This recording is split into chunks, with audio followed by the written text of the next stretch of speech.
Can you just explain to someone who doesn't know what lupus is, just as a one? No problem. That's easy. If you can't, then we're all screwed. Hi, I'm Bruna Papandrea, film and TV producer, female founder, and CEO. And this is Invisible Roadmap, a show about the people who build extraordinary lives without a roadmap. No connections, no shortcuts, just grit, courage, and belief.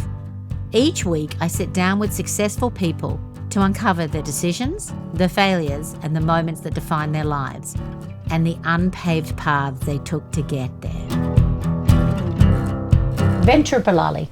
So Ventura, like Ventura Boulevard, Venuturupalli. Venuturupalli. I've been saying it wrong for like 12 years. I mean, Venuturupalli. It's an Indian thing. So then there's an extra U just to throw everyone on. Venuturupalli. There you go. Venuturupalli. Okay. There you go. Welcome, Dr. Venuturupalli, to my podcast, The Invisible Roadmap. Thank you for having me. So, just to give context to the audience that's listening or watching, you run an amazing clinic that specializes in autoimmune disorders called Attune Health. Yes. And we met, I'm trying to think how many years ago now, but I want to say 10? Probably. Yeah, no, it's got to be more than 10. My children are 12, so I think we probably met 12 years ago. Yeah. Because in 2010, just before I got married, I was diagnosed with lupus. Yes.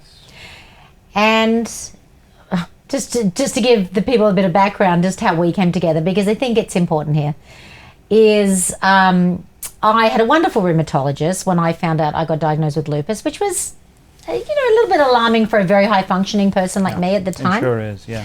And I was trying to work out what that meant. And I had a wonderful rheumatologist at the time, but I was always trying different things to see how I could make myself feel better. And very early on, I decided that the long-term effects for me personally of prednisone just outweighed, anything that it wasn't really helping me. It wasn't helping me enough. I decided I'd rather have a little bit of pain than take steroids for the rest of my life. Yeah. So I then started trying different things like juice cleansers and different foods and exercise. And I found that when I did some of those things, I definitely started to feel better. Yeah, I remember that. And so I remember actually exactly who told me about you. It was a friend of mine, Susan Bimel, told me about you. And she told me about this amazing clinic that obviously was very science-based and very medical-based, but that you also believed in, all the lifestyle changes and things you could do, particularly as they related to inflammation and autoimmune disorders. So that's how you and I came together. Yeah. And, my experience with you has always just been that, you never shut the door to anything, that you also created this amazing clinic where it just doesn't feel like you're going to the doctor. Your blood work is taken kind of in an open space. Yeah. You spend, I know, a lot of your time on research, but that's the doctor I know. Yes. So what I'm interested in is tell me about like little Dr. V and where he grew up and how you got to Beverly Hills. I always say, how did I get from where I grew up in Elizabeth to Hollywood? So how did you grew up in India? Yes. Tell me about that. Yeah. So I grew up in Mumbai, which used to be called Bombay at that time when I grew up there. And both my parents were doctors, actually. Yeah. And I think I was hardwired to become a doctor. I just loved the stories that my dad would, have and my mom would around the dinner table about all the cool things that he would do and help people. And it just became a part of my life. Yeah. And anywhere I went, and in India, of course, doctors had a lot of respect. My dad would get a lot. And I was like, wow, this is a cool job. Not only are you using your head and, you're a scientist and you're thinking about things in a scientific manner, but you're actually helping people. Yeah. And, helping them do really well. So. And your mother was a physician as well? My mother was a physician too. She was a generalist, and she, bless her heart, she took time off from work and just took care of us, me and my two siblings, and kind of put her career on the back burner for us.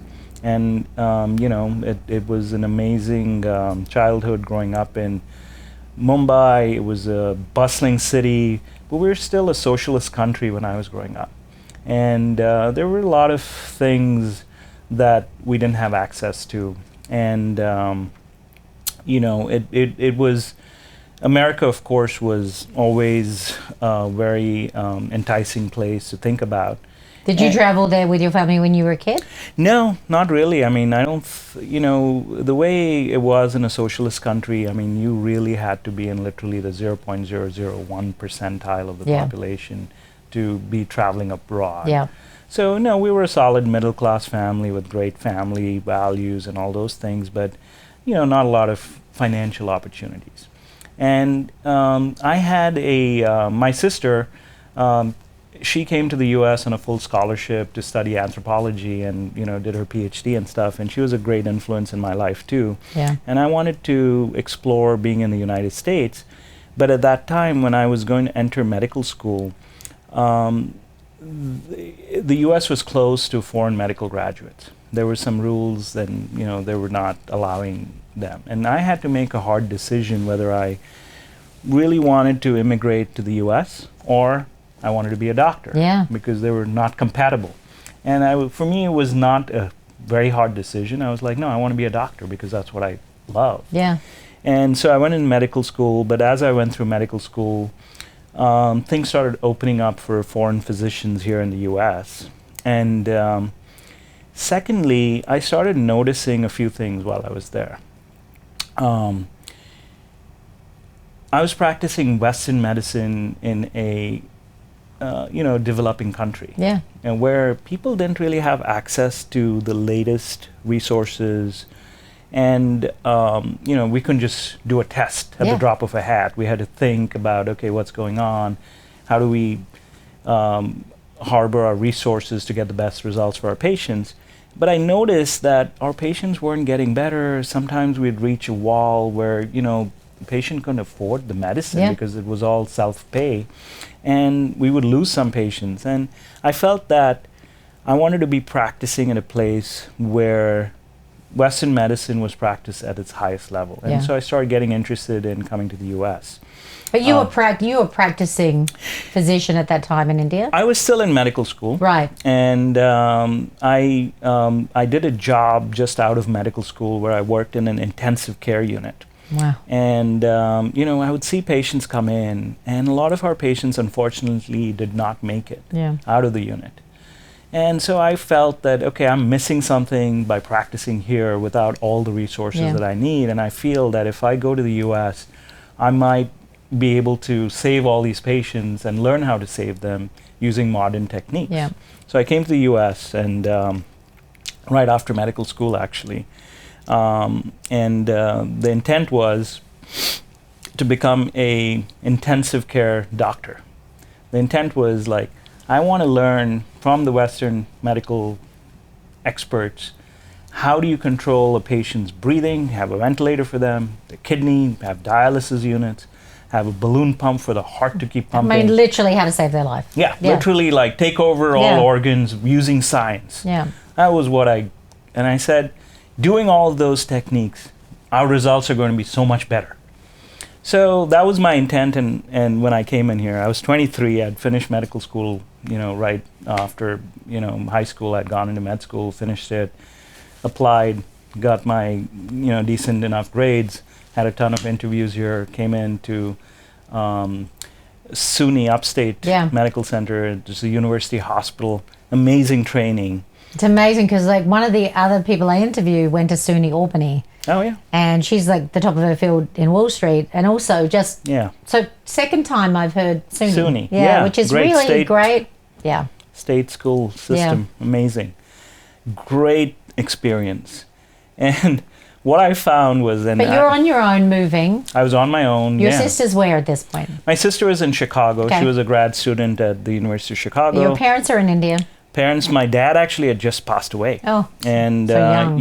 And I had to make a decision. Should I leave to go to the U.S. when my dad just passed away a month or two prior? And my mom was, again, bless her heart, she was super strong, and she was like, you got your whole life ahead of you. Yeah. What are you going to sit around here and look at my face for a year? You know, don't postpone your studies, just go and do it. Yeah. We'll handle things here. And she did. And that, you know, gave me a lot of confidence to come here. And I packed my schedule with as much intensive care unit rotations as I could, because I was like, okay, this is what I want to do. Yeah. I'm going to learn everything from the best, just do it. You know, signed up, I did 3 or 4 unit rotations, and it was a transformative experience for me. What I saw was that the patients who came into the intensive care unit here, despite having all the best resources, you know, everything was available. Every ventilator, every expert, every subspecialist, all the technology was there. But those same patients who were doing poorly when they came in, they were still dying at the same rate. And I had a real aha moment where I was like, okay, it's not about the technology. It's about what is the status of the patient at the time that they enter the intensive care unit. That's the most predictive factor about their survival and how they do. Yeah. And of course, their will to live too. I noticed that the patients who had that will to fight, they did well. The ones who didn't have a good outcome. So I changed my whole thinking around that time. I was like, okay, this is not the answer. I know I came here for this, but around that time, I think Deepak Chopra was getting quite popular. I remember exactly when that was. And he wrote this book on quantum healing, which brought about the mind body and the utility of the mind in controlling some of the inflammatory symptoms and even helping patients with cancer and things. And it just resonated with me. And then I looked up his resume and the way he came about things, and I was like, his pathway was exactly the same as I had taken unto that point. And I was like, wow, this gentleman has the same kind of circumstances that I had, and was able to come to this place, make this sort of a connection between the mind and body, and that's his career. And I got very influenced by that, and Andrew Weil and other people who were talking about, looking at the body as a whole, not just not just the symptoms or some of its parts. Western medicine, we try to divide everything up to its smallest level, to the cellular level, and beyond the cellular level to the molecular level, and try to understand all the connections that are happening. And all of our treatments really come from influencing that molecular level. But what we're leaving on the table is this other immense healing potential that the body itself has to get a person to be healed from their condition. And I started paying a lot more attention to that. After residency, I came to UCLA. I did a fellowship. And so after residency, you come straight to California? I came to California. I came to UCLA to do a fellowship. And this was an amazing fellowship where I got to work with some of the leading researchers at UCLA and RAND Corporation. Amazing. And I got into this group that was studying complementary and alternative medicine. And I took the lead on a project which studied Ayurvedic medicine. Can I just ask you a question? Are you specializing at this point in autoimmune or not yet? When I came to California, that's when I got my specialty in rheumatology and research, and learning how to do research from some of the best people in the world, really. Working at the RAND Corporation and UCLA, we did some studies, and we had a project that was funded by the NIH studying complementary and alternative medicine. And we chose this topic, Ayurvedic medicine, because I was really interested in it. And as part of my research, I learned a lot about it. And I also went back to India to find some archives of medical literature on this topic. And we published our findings, with some amazing mentors. And so I got really excited and interested in that field. And I always kept at the back of my mind that that's the approach I want to take when I approach my patients. Use all tools that are available at our disposal to help our patients get the best outcomes possible. So that's kind of the philosophical bent that I developed. Yeah, and that's my experience, obviously, of the clinic and of you. And I think I've always believed, I'm a big believer in traditional medicine. Yeah. But my husband and I like kind of polar. I'm not saying he's not a believer in traditional medicine. He is, but he's always been very open to non-traditional Eastern medicine. I mean, he is so open, and he's tried. You know, he's encountered so many healers in his life, and he's always been a person who believed in the importance of lifestyle. Yeah. And some of those choices around it, and how food relates to that. So, and I am a person who's also believed in that and who's kind of experienced that firsthand. So obviously that's why I was so excited when I met you and came to the clinic, because not only was it that you were open to that, the thing that struck me the most was how much time you were still spending on research, because you can talk more about that, but because autoimmune is just a fast evolving science, you know, the science around it is so amazing and exciting. Yes. So research, you know, is literally it's the currency of Western medicine. It's what separates Western medicine from all the other systems out there, right? It's the fact that you can hang your hat on research separates it. So my mission became that I want to incorporate research, but I don't want to just research pharmaceutical agents. And during my fellowship at UCLA, I developed a very strong critique of how research was conducted. At that point in time in medicine, there was this paradigm called evidence-based medicine that was being taught to us, and we were asked to rely on that a lot. And I actually spent a lot of time doing evidence-based medicine. And I developed a critique of it, which was that, yes, we should rely on evidence for making decisions to help our patients. But we should also be open to understand what is the corpus of evidence that we're relying on for our field. And in my opinion, the corpus of evidence is heavily skewed towards pharmaceutical techniques. Yeah. You know, so when you say, and I often found this when I talked about complementary and alternative medicine, from a lot of my Western medicine colleagues would be like, yeah, but there's no evidence for that. That's just hearsay. It's not evidence. Yeah.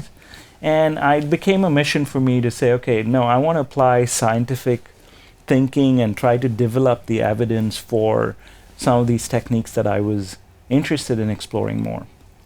And I also realized that when you say, yes, but there's no evidence for that, what is there evidence for? And oftentimes it's a drug that's created by a pharmaceutical company which sponsors the clinical trial that then generates evidence, which is published in our journal. That's right. So not understanding like the a self-fulfilling whole picture. Prophecy. Correct. So you're going to skew the whole evidence base towards that, and that's all that you're going to promote. Yeah. And I started developing a very strong critique of it, and I have spent most of my career trying to be a researcher, learn a lot of the research techniques from doing even pharmaceutical research, but then trying to apply it to studying some of the complementary and alternative practices. Yeah, that's what's so exciting to me, because I think that, I mean, we would have come, I mean, I think that's certainly because it's been my experience, and you know, I'm always very careful to say to people, like, I've chosen not to take medication. That doesn't mean that's your path. And one of the things I always found with you is, like,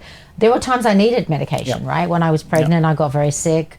I 100% needed blood thinners. I needed prednisone. And at different points when I've had major flare-ups, that is the only thing that has worked for me. So I think what you know, for me, what's so amazing about, you know, all the advancements and the discussions actually around, you know, books like The Body Keeps the Score, and, you know, things like that, just the level of conversation is so exciting to me, because I think we're right, it feels like we're at the beginning sometimes, you know, even though we've come a long way. We really are. Tell me about, like, how do you, like, in terms of running your practice, talk about some of the ways I mean, I can certainly, you know, tell you how you affected me. And I mean, I made jokes. Someone said, I was like, oh, he's going to ask me how I'm doing when he walks in here.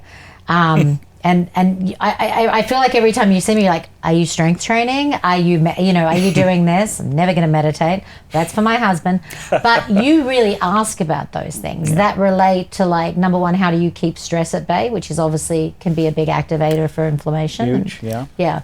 But talk about, like, some of the things that you kind of talk about with your patients and, what makes your practice different. Yeah, so, every human that I encounter is different. Yeah. I think your lupus is so different than the person next to you who might have lupus, but a completely different manifestation in their own body of that same condition and disease. So I feel that knowing where the patient's at, what's the history of what brought them to that stage, trying to understand their own disease experience within what we call the biopsychosocial model, to understand, hey, what are the social factors that are affecting this person? Type A++ executive who's running like 5 shows and is on the phone, like she's on the plane a lot. On the plane, getting a lot of ultraviolet radiation exposure. There's the stress of it, all the electronic gadgetry, natural light not being feasible, all of those things. I think taking an account of those and an inventory of those is important. I think stress and how we handle stress is really what differentiates people who remain healthy in our society and those who don't. Yeah, I totally agree. It's like everyone's stressed, right? Everyone's got stress. It's just the nature of being in the society. So how do you handle it, I think, differentiates those who are healthy versus not. So paying attention to that while following all of the procedures that are standard for a rheumatologist in our training. We have a whole body of knowledge that we impart to our trainees and fellows, and while keeping track of that, also keep track of this, and that just improves our patients' lives so much more than just focusing on the medical aspects. And what I found is that a lot of patients are actually doing this on their own. Everyone's wants to figure out how to manage their stress, and they know that stress plays a role in their disease experience.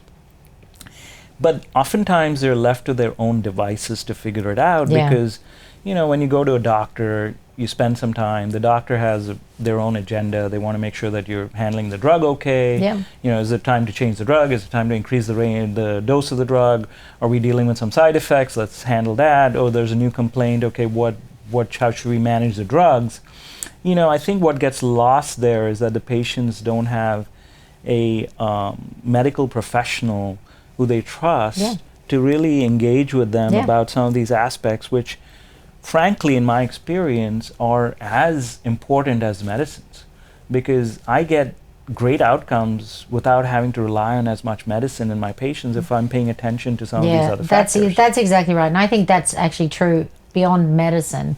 It is like having kind of an advocate at the center of your care who's basically looking at the whole picture. And able to kind of have that conversation with you. I mean, I feel like, in fact, that was what was so exciting, and I've told so many people about your clinic, because I'm like, you could spend, weeks going to 5 different places and not get that one thing that you get. And again, it's that kind of holistic view of the whole picture, which I think actually is becoming more and more common in our society in the best way.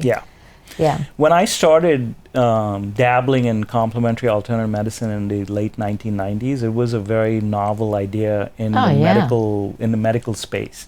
And my approach was, okay, I'm going to do evidence-based complementary alternative medicine. Did you get pushback? Oh yeah, a ton. Oh my God, it's a ton. Do you still get pushback? Less, but sure, still, because it's not part of our training. It's not like I have to seek out educational materials of high quality to educate myself. It's not like part of like, oh, you're going to be a rheumatologist, great. You're going to take care of lupus patients, great. You need to know these ways to handle stress and diet advice, and all these things are post training that I have had to train myself 100%. Yeah. Yeah. And, it's an interesting journey, but, just the effects and the response that I have from patients such as yourself. Well, yeah, I mean, you go to the office and there's meet with a nutritionist. Here's a body worker who potentially, again, it's all part of the same, approach, which is incredible. Yeah, and that was the idea behind the clinic. In 2016, I had the opportunity to build my own clinic. I was in a traditional medical office, I was in my 40s at that time, and I was thinking about... And you've got a family, you're in America. Correct. You've been here a long time. I've been here a long time. I like it. I love LA. Yeah. I love the energy of it. I was on the East Coast for a few years, and LA was calling. And when I came to UCLA, it was amazing. The openness of the people was great. Did your mom come? Mom, she visited me. Unfortunately, she passed away a few years ago. I'm sorry. But she did come. She saw my clinic. She was. It was a great moment. Yeah. Yeah.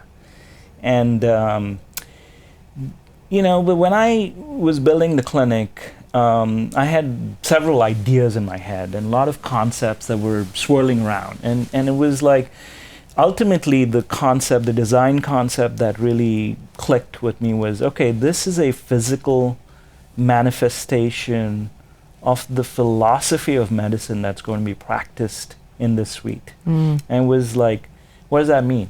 Well, open, welcoming space. Water features.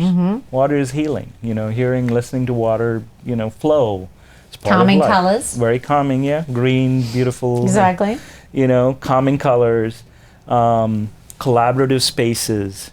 I reversed the design of a normal medical clinic where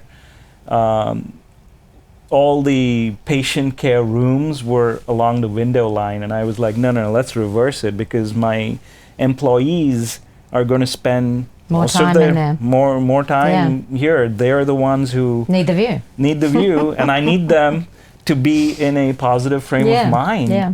And I want them to be collaborating and talking to each other. So we created spaces where there's a lot of place to collaborate, talk to each other, educate each other. Yeah. And the patients, they see that atmosphere, and they're in a room for 20 minutes or 30 minutes or whatever, and it's fine. Yeah. So there was a lot of design concepts and putting that together. It was a big project, and I certainly built something that was a lot more design focused than just financial monetary focused. Like, oh, this is a place where you make money in the space, and it's like, but I probably went a little overboard, but there's a lot of glass, a lot of natural light, a lot of water features, all those things that we put in a lot of thought into it. And space for a yoga therapist to work, a space for a nutritionist, space for other healers to come in and be part of our discourse and discussions with them, and learn from people who are at the top of their field. Yeah, and learn from patients and see what's working and what's not. Yeah. I mean, it's incredible. It's just dawning on me as you're talking. Like, you started out like wanting to work in the intensive care unit, like trying to save people's lives, but actually what you did is go back to try and like really help people before they get to that intensive care unit. After my experiences in the hospital, I realized that the U.S. healthcare system is very skewed. Our trainees are trained in hospital medicine. They're trained to become doctors who can take care of patients in the hospital. And I enjoyed that part of the training, and I feel very, very confident taking care of an extremely sick person because of that training. But what it also taught me was, I don't want my patients to get that sick. I'm going to do everything I can to prevent them from getting into this place in the first place, and that became my mission as a doctor. And I think that's kind of driven a lot of my thinking and philosophy here. Have you seen, just because of kind of technology and lifestyle and the environment, have you seen a rise of autoimmune disorders? Yeah, it's a tough question to answer with a high degree of certainty. I would say yes, there's a lot more autoimmune disease. The prevalence numbers are rising when you do surveys that are scientifically validated, for sure. And but part of it might be that we're just overcounting. Maybe people have better access.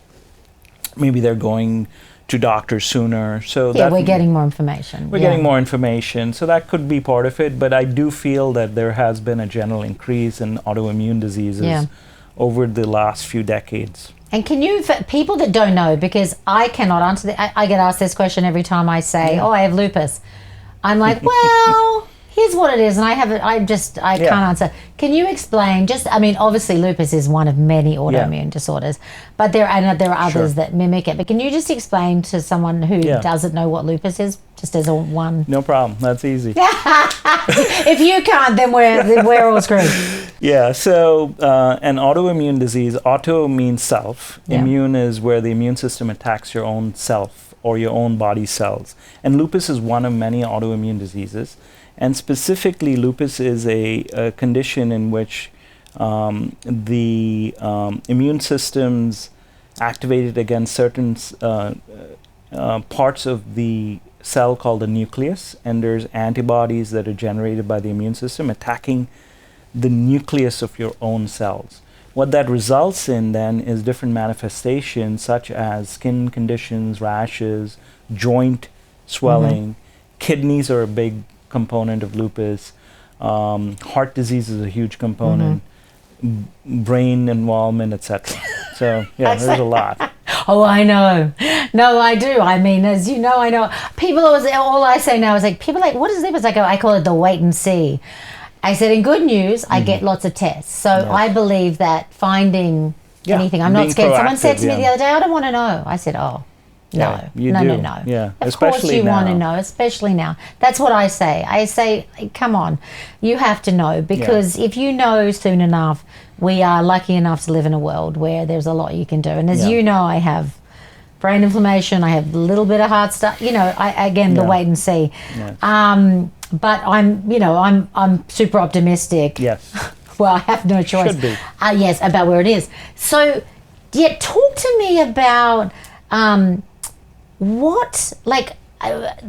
of the things that excites me about AI, for instance, and there's a lot in my business that's super scary, but my sister-in-law works at the Cleveland Clinic in the oncology administrative part, and we were talking about this, and obviously the way that information can be consolidated now globally with AI. Is that something you're finding is beneficial to your field? Oh my God, yeah. Like no question. Yeah. So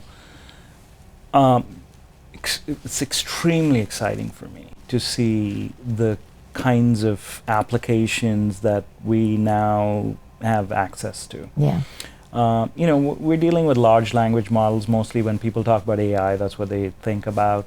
But beyond that, large language models by themselves are amazing. They are going to give us so many insights on how to process huge amounts of information, for example. So putting together, as a doctor, if I have an AI native electronic medical record that's now collating information from multiple sources, and not only is it doing that, it's now providing me with reminders, it's providing me with thoughts that I should be thinking about and avenues that I should pursue. That's just going to make me so much better as a doctor.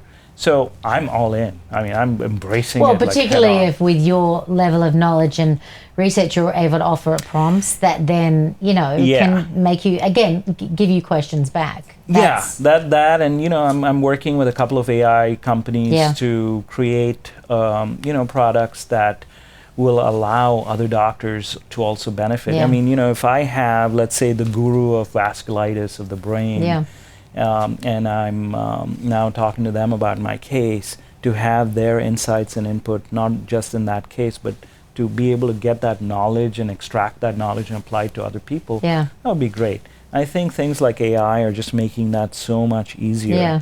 It also somehow, I don't know, I mean, I might be wrong about this, but I feel like somehow it's democratizing medicine a little bit more. And particularly, given where you came from and where this conversation 100%. started about, people don't just have access but don't have financial access. Like, what's that doing? That's a great point, and that is my mission moving forward, is to democratize knowledge that I have acquired and other people like myself have acquired, and to collate all of that and allow people to then be their own doctors. Yeah. I see that as the future. I see everyone being their own doctor because, frankly, this is your one body. Look after it. Nobody is more invested in your body than you yourself. Well, certainly you should be. Yeah, it should be. Yeah. And I think for the majority of us, that's the case. Yeah. And having the tools to look beyond what the superficial symptoms are, to have knowledge, to then apply that knowledge and say, hey, you really should be seeing a rheumatologist. Hey, you really should be getting test A, B, C, and D. And once you get the test, you feed that into the air and saying, well, these are the problems. I'm not a doctor, but you should be talking to your doctor about this. I mean, that's powerful. Yeah. And now imagine that this is accessible to everyone in the world. Yeah. That's exciting. That's so exciting. Yeah. How much do you think, I heard someone talk about this recently and I was kind of shocked by this. How much do you think is, in terms of autoimmune, or not autoimmune, just disease, how much do you feel is genetic? Let's talk about autoimmune for a second. And how much do you feel is lifestyle? So we actually have some studies in this regard. So we have, for example, a lupus twin study that was done many decades ago. So we had identical twins. I'm a twin. Are you? Yeah, my twin died at birth, but yes, I was a twin. Yeah, but my brother and sister are twins, but obsessed with twins, yeah. Yes. So in twin studies, identical twins. Amazing. One of them has lupus and the other might not. And we were able to see the is that true? Yeah, it's about 25% concordance. Wow. So that tells us that genes account for approximately 25%. Wow.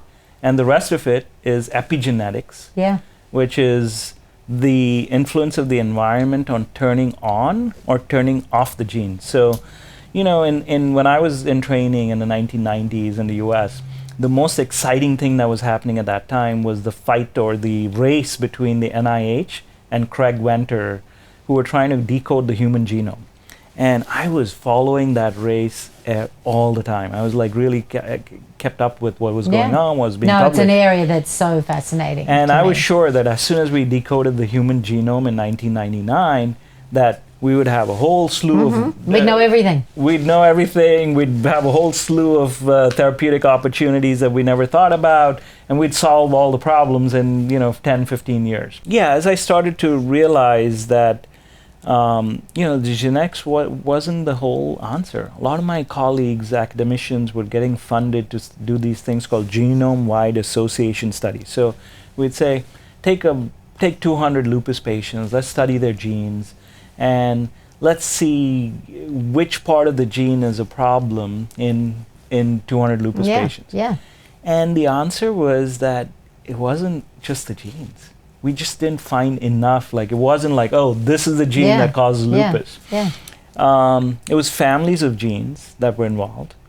And number two, it really was whether that gene was turned on or turned off. A phenomenon known as epigenetics.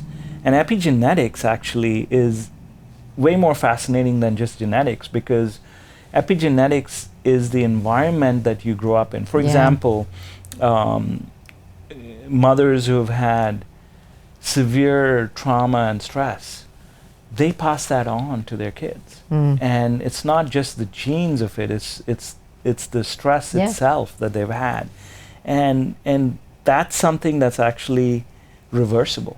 And I think focusing on the epigenetics and focusing on lifestyle really, which is how you can help reverse some of these, was what I concluded after 20 years of watching this field evolve. It was interesting. Well, I'm obsessed with blue zones, and I don't know if you saw the Blue Zone documentaries, but it's so interesting. Some of the commonalities that you start to see. Yes.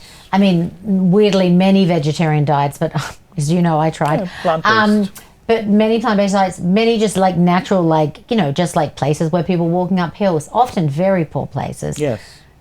One of the biggest things that was really is the sense of community and purpose, and ikigai, as the Japanese call, a sense of purpose. Yeah. And so all of those things that, I think play into this. Me, I'm convinced that I'm not going to have lupus at some point in my life. Yes, I like that. Am I right to think that's possible? I'm not going to hold you to it. Is it? But yeah, but you gave me a lot of wiggle room. I think absolutely possible. I mean, I've seen it time and again. I mean, one of my patients actually in the early 2000s, she taught me that lupus could be reversed without drugs. Yeah. And it was a dramatic case of this young lady in her 30s. And she had like rip-roaring lupus. Her kidneys were affected. She was on a boatload of steroids and getting all these immunosuppressive chemotherapy drugs. And she came to me and she was feeling much better. And she said, Doc, I appreciate all the stuff you've done, but I really want to be off these meds. It's like, listen, it's a little early. You might, flare, and we might run into a lot of trouble. He said, no, listen, I want to really try this paleo diet. And I believe that it works. And at that time, paleo diets were not as fashionable or as established. And I did express some concerns because, eating high-fat, meaty diets is kind of the opposite of what we think should be done for an inflammatory, from an inflammatory perspective. But she was adamant, and I felt that she was going to do it whether I, was part of it or not. So I said, let's make a deal. You have to submit to your blood work with me and come and see me every 3 months. And if I find that you're doing something harmful, I'm going to be very vocal about it. And let's see if we get away with it. And she took the deal, and I followed her for about 3 years. And it was fascinating that her lupus went away. I feel like I know who it is, actually. Yeah. I feel like, because I had friends who had said, talk to me about a woman, and it may or may not be the same person, but who kind of, again, took that, and just decided, what have I got to lose, which I've often, done in my own journey. And, for the most part, touch wood, I feel really good. Except when I let it's not about, of course we're going to have stress. It is 100% what you said, how you metabolize that stress, how you handle it, how you walk through life. So tell me about, you obviously have this kind of, big roster of patients and this amazing clinic. Like, what's next? How has the clinic evolved? And the other question I have you been back to India? Have you been back to teach and speak? Like, what's your relationship with India now? Oh my God, my heart's definitely in India. I do go back to India. Last time was a year ago. All my friends actually are now senior consultants in India. So, we have a great time, and, they're all in like great positions in some of the best hospitals. And these are the people that you went to medical school with. Yeah. So, we're the gray-haired folk now in this Hardly. place. And, so it's fun. It's fun to go back. I love teaching. I mean, the camaraderie there is amazing. I think the thirst for, people are really curious about how we do things here. Yeah. They're really interested in learning, and, and that same thirst that I had to understand, like, okay, we're practicing Western medicine. What is the, how is the practice at the level that you guys are practicing it, and how do you apply it here? And what I learned from them is how they concoct different combinations of medicines that are extremely cost effective. And they're able to get very good results in their patients with using very innovative protocols. And, that's necessity is the mother of invention. And, I see that in real time when I go back there. Yeah, so I enjoy my trips. I definitely go there. It's not been as much as I have wanted to, because I've had the kids and family, kids, family, all that stuff, and but they really get in the way. Kidding, if mine are listening, they really get in the way. At this point in time, though, my kids are in college, and I'm definitely you're ahead of me. Yeah, and so I'm getting ready to re-engage. Any doctors in the family? Potentially, my daughter is threatening to be a doctor, and we're it's a profession that obviously is dear to my heart, and I like to see young people being very passionate about it. And we in our clinic, I have a lot of pre-medical students who intern with us, and they spend some time. I know, I've met many of them, and again, I love that. And I imagine there's a lot of people who want to come to your clinic, particularly in this day and age, who want something more than maybe just, okay, this is just conventional medicine. Yeah, I mean, I tell them, listen, you're going to get a slightly different take on things here, and it's good to be exposed to as broad a variety of clinical operations as you can in your careers, and I'm giving you a different kind of a view, and we'll would love for you to give us feedback. And it's a fun to work with these young people. Is there any, I'm curious, particularly as it relates to countries like India or other countries, are there places where autoimmune disorders are less prevalent? That's an interesting question. So in what we've found in lupus actually is that African Americans probably after Native Americans have the worst kinds of lupus. I remember reading that very early on. It's like very severe disease with severe manifestations of the kidneys and brain and all that stuff, and they're really sick. But when you go to Africa and you see the Africans in Africa don't have it as bad as African Americans. So that's an interesting and mostly women, correct? Women, women to men is definitely at least 2 to 1 or 3 to 1. Right. Yeah. And I don't know if this is true or not, but mostly women over 40 or not, or it's no, it's younger usually, and there's a couple of peaks, but mainly in the 20s, 30s. Still, yeah, wow, yeah. I probably had it. You may have for a long time, but I got diagnosed at 39. Correct. Okay. Yes. You may have had. So that's maybe why I just think it's over 40. Yeah. And so, what is next? Like, what are you excited about, and what's next for how are you evolving the practice? Yeah. So I'm at a stage now in my career where there's a lot of confluence of factors that are allowing me now to really create a unique program where I'm creating this practice called Attune Health Span, and the idea is to use knowledge that people in the longevity space have. I mean, I've read them all. I've read Lifespan, Outlive. I mean, I've read them all. So learning from them. Yeah. Okay. Combining it with what I've learned over the years and incorporated in my autoimmune practice. Combining some of that.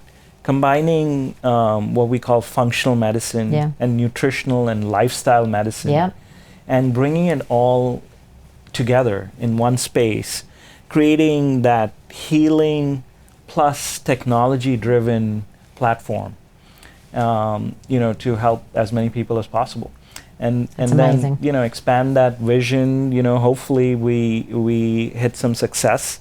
We're able to help a lot of people. Yeah. Research will be that connecting thread in that clinic. So we hope to use research to show that our methodologies will produce great results. Another area that we're adding to the clinic, besides the nutrition, lifestyle, and exercise, is testing the autonomic nervous system. Wow. Yeah, so this is an exciting area for me. So until now, we've only talked about, we all know stress is bad. Yeah. We all know stress causes flare-ups in autoimmune diseases. But every person's stress is different, and we don't have a good measure of it. We don't know what part of your stress response system is malfunctioning. Is it the sympathetic nervous system, which is the fight or flight? Is that too much? Is that too little? Is your blood pressure dropping? Are you feeling tired? After you work out, are you flat because your recovery is so long? We now have instruments that we can actually measure these different conditions and have a better and more granular view, and then tailor our treatment approaches. So one of my really exciting projects is going to be to take my lupus patients or rheumatoid arthritis patients, have a map of their autonomic nervous system dysfunction, and put maybe half of the group into a very specific protocol based on what's wrong, and then the other half, just treat them normally like we normally do, and see what happens. I mean, am I improving the outcomes of my patients using this approach? So those are questions that I'm hoping to answer. That's so exciting. Yeah. So we'll want to disseminate this information through different sources, like you are with podcasts and things like that. Maybe a book. Yeah. book is necessary. Yes. But also, yeah, to hear it, I think, and to see it, and you know, again, I ingest all of that stuff. Yeah. And you know, I think it is one of the things I mean, Australia's like, it's a dream in so many ways, but we're also behind in so many ways too, in talking about and kind of consolidating some of those practices and informations. And I think it's still very, I think England is a little bit the same. It's still a little bit, you know, archaic in terms of how some of those kind of, you know, alternative, I don't want to say them, complementary treatments and complementary choices can really help. And that's something I talk about a lot, and I'm something very passionate about talking about. It's been great, right? I mean, being in a place like the US where Western medicine has reached its peak and zenith, and being able to critique it from the inside and apply that critique as we try to incorporate other methodologies, I think it's been a cool experience. Yeah. And you know, being able to now, I mean, I'm just blown away by AI. I use it for pretty much everything, and just, you know, getting it into my work flow, getting, you know, feeling like I'm so much more efficient, so many more things that I can achieve, and teaching my patients that they can do that too, and, you know, incorporating that into their treatment program is, you know, that's exciting too. So exciting. Yeah. I mean, I'm still like, I'm trying not to be the person who's like, oh, I'm going to try something. I'm trying to do it over the course of my life. But I've been talking recently, have you heard of this thing called 75 Hard? No, Mel Robbins talks about it all the time. Yeah. And it's this program someone came up with, and it's basically, if I remember correctly, I'm thinking about doing it, but you can give me your advice live. You have to do 2 45-minute workouts a day. Whoa. One of them has to be outside no matter what the weather is. That could be, I think, a walk outside. You have to follow a food plan, whether for you that's paleo, anti-inflammatory, keto, whatever that is. You cannot stray. You have to drink a gallon of water a day. You have to read 10 pages of nonfiction a day. Ooh. And you have to take a progress picture every day. Okay. And if you don't do that for one day in that 75, you have to reset the clock. Oh, wow. So it's, I mean, I've heard people talk about it, and I'm always up for a little challenge, because I think the one area that I have never been consistent in is physical health. Yes. And I know you've gone on about that a lot. And so I feel like, you know, in terms of, you know, I do believe it takes time to really kind of change a habit. But, you know, I think this is all partly inspired by, you know, my meeting you, and just, you know, just again, just being open to, you know, your body will tell you what works, right? And that's what I really learned from you. Yeah, I mean, that sounds great. If I was to add something, I'd say, hey, let's get an assessment of your autonomic nervous system and recovery times. And tailor the exercise program to that. So one of the things I'm finding a lot in my patients who've got chronic illnesses, and we've seen this through COVID actually being unmasked, is that a lot of people have severe fatigue. They sometimes have poor responses to exercise. So while, you know, that is the ultimate goal, we do want people exercising 4 or 5 times a week rather, you know, and moderate exercise. You know, finding the right type of exercise for where you're at, I think, is good, because otherwise we take 1 step forward and 2 steps back, and then, you know, these programs fall apart. And sure, you can motor your way through it, you can muscle your way through it. But I think there are other ways, and now we're opening up these new technologies to give us a better game plan and a more sustainable long-term game plan. Do that. One of the things that you told me about this program, the 75 program, is being outdoors. I like that. I think nature is healing. And I think it is about that. It's not just about, I think the person who created it, and I need to kind of learn more. I think it was a him. I think so much of it is about stress, actually, and hence the reading the nonfiction and what that does to the brain and how it calms the system. Correct. Calming the system, and other tricks that I've learned, you know, to calm the system. We're doing a lot of work. One of my colleagues, excellent colleague, Dr. Brennan Spiegel, has written this book on gravity and how it affects your health. And some of the things he's talking about is weighted vests and training your body, and that's actually a very neuromodulatory effect too. Yeah. And that affects the autonomic nervous system, deep breathing, yoga, tai chi, those gentle movements. Infrared saunas and cold plunges changed my life. I mean, every day I go without.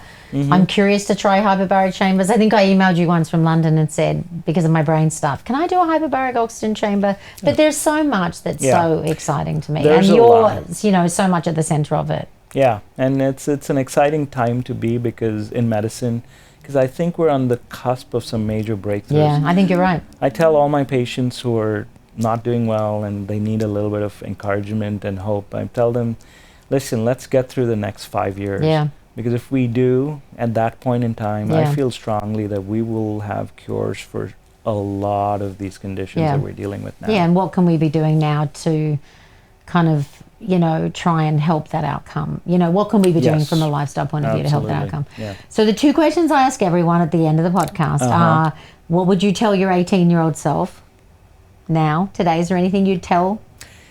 I just love saying little Dr. V. Thank you.